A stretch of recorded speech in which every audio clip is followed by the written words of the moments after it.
बिस्मिल्लाहिर्रहमानिर्रहीम। वाक़िअत अहमद जमात 2 बाब नंबर 15 अफ़ू व दरगुज़र। प्यारे बच्चों, इससे पहले कि हम इस बाब की रीडिंग स्टार्ट करें, पहले हम ये जान लेते हैं कि अफ़ू व दरगुज़र किससे कहते हैं। बच्चों, दूसरों की गलतियों और कोताहियों पर उन्हें शर्मिंदा ना करना, उन्हें माफ़ कर देना अफ़ू व दरगुज़र कहलाता है। मिसाल के तौर पर, अगर किसी ने आपके साथ झूठ बोला हो, आपका मजाक उड़ाया हो या आपको बुरे नामों से पुकारा हो, इन तमाम बातों के लिए दूसरों को माफ़ कर देना अफ़ू व दरगुज़र कहलाता है। इस बाब में एक छोटी सी स्टोरी के ज़रिए आप ये सीखेंगे कि आप किस तरह से अपने क्लासरूम में दूसरों की छोटी छोटी गलतियों को माफ़ करके अफ़ू व दरगुज़र का मुजाहरा कर सकते हैं। तो आइए अपने सबक का आगाज़ करते हैं।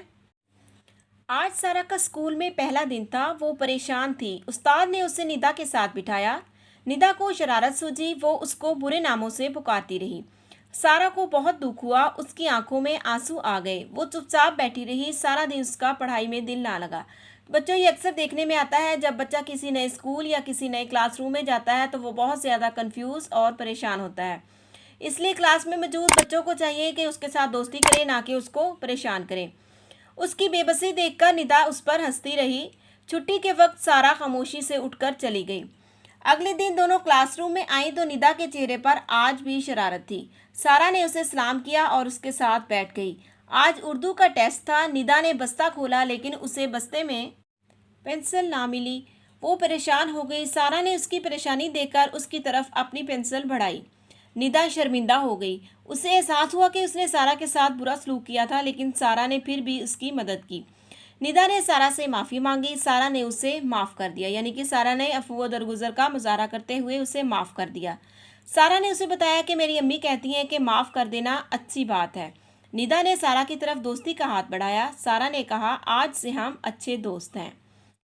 तो बच्चों, इसके बाद यहाँ पे अच्छे इखलाक के कुछ उसूल दिए गए हैं। आप भी कोशिश करें कि आप इन उसूलों को अपनाएं।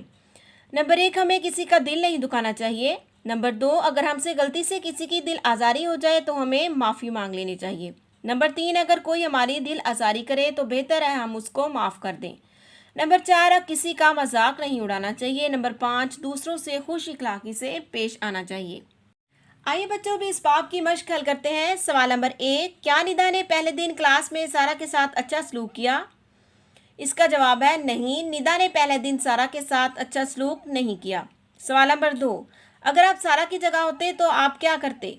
इसका जवाब देख लें। अगर मैं सारा की जगह होता तो मैं भी निदा को माफ़ कर देता। सवाल नंबर 3, आपने कभी किसी को गलती पे माफ़ किया है? माफ़ करने के बाद कैसा महसूस हुआ? इसका जवाब बच्चों आप इस तरह से भी दे सकते हैं। जी हाँ, एक बार मेरी क्लास में मेरे एक क्लास वालों ने मुझे बुरे नामों से पुकारा था, लेकिन मैंने बाद में उसे माफ़ कर दिया। माफ़ कर देने पर मुझे बहुत खुशी महसूस हुई। सवाल नंबर 4, दरगुजर करने के फ़वाइद लिखें। तो बच्चों, दरगुजर करने के बहुत से फ़वाइद हैं। यहाँ पे आपने 4 फ़वाइद लिखने हैं। नंबर 1, आपस में प्यार और मोहब्बत बढ़ती है। माशरे में अमन व अमान कायम रहता है। नंबर 3, अल्लाह ताला खुश होता है। नंबर 4, लोगों में आपकी इज्जत बढ़ती है। बच्चों, इसके साथ ही हमारी आज की क्लास ख़त्म होती है। अगर आपको वीडियो पसंद आए तो इसे लाइक करें, दोस्तों के साथ शेयर करें और इस चैनल को सब्सक्राइब करें। थैंक्स फॉर वॉचिंग एंड अल्लाह हाफिज़।